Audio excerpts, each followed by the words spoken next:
Hi, my name is Janine Henderson, and today I am presenting on tips for developing academic listening, specifically teaching note-taking skills. So why do we take notes? Well, there are major benefits to taking notes in the classroom. Some of these include they improve the student's memory, they help them work systematically, enhance critical analysis, accelerates their creativity, helps them overcome distractions, generates listening skills, increases their focus, and promotes active learning.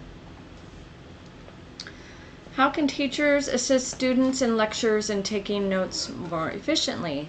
Well, they can use tools such as using templates, using pause breaks during lectures, having the students write phrases and not full sentences, and having them use abbreviations. They can have the students share and compare lesson notes, and finally, have them code, color, and doodle on their notes to make them more interesting.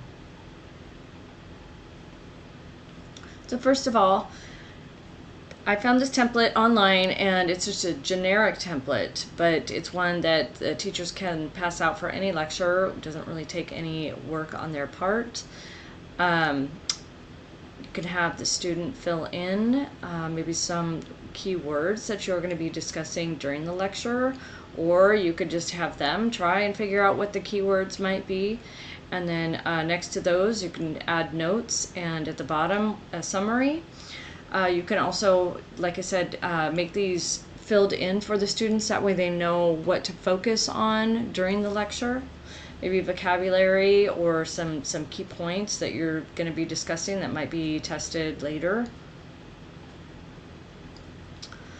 It's definitely important to use pause breaks during lectures, especially for second language students who already may have a barrier to learning. You want to use pause breaks while delivering lectures to allow students to process information to take more effective notes.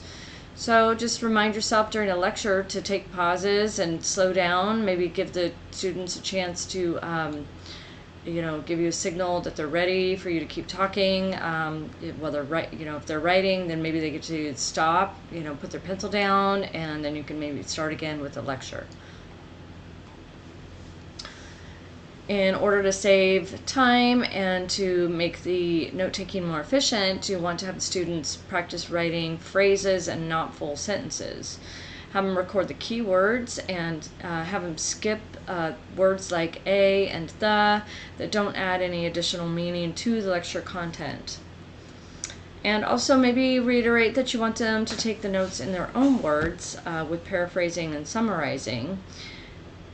That helps them to recognize what they hear and makes more sense to them if they record the notes how they're hearing the lecture. You also want to have the students share their notes with each other, as well as maybe your notes with the students. The reasons you want to share lesson notes include that you would make sure they have as much information as possible in order to get the most out of the class. And what might seem important enough for one student to take notes on may not be the same with another student. They may actually ignore that point. So by getting together and collaborating on what they wrote down, maybe they might add and subtract notes that maybe they realize aren't that relevant in the lecture. You want to have them verify that the notes are taken and include all important parts of the lecture, and that it's an accurate translation, as some of the lecture and note-taking might be lost in translation. This would actually be beneficial if a student missed class, or maybe they had to leave early or arrived late to class. And you can have them make their notes look a little more interesting to the eye by having them mark it up. You can use codes in your notes, colors and symbols to mark structure and emphasis. Use some highlighting pens to highlight major sections and main points, and maybe some diagrams. Using color and highlighting does require time and concentration, so it's more useful if you do that while you're revising or revisiting your notes after the class session. Also, kids like to draw, so they can doodle their notes. Underline, circle, any kind of drawing that's going to keep them engaged in the lesson.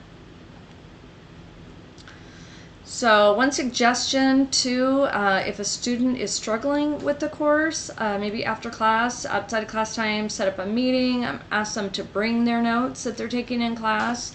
Maybe you can give them some helpful hints about what they should be writing down and maybe shouldn't be writing down, making their notes more efficient for the student. And that's all I have today. Thank you.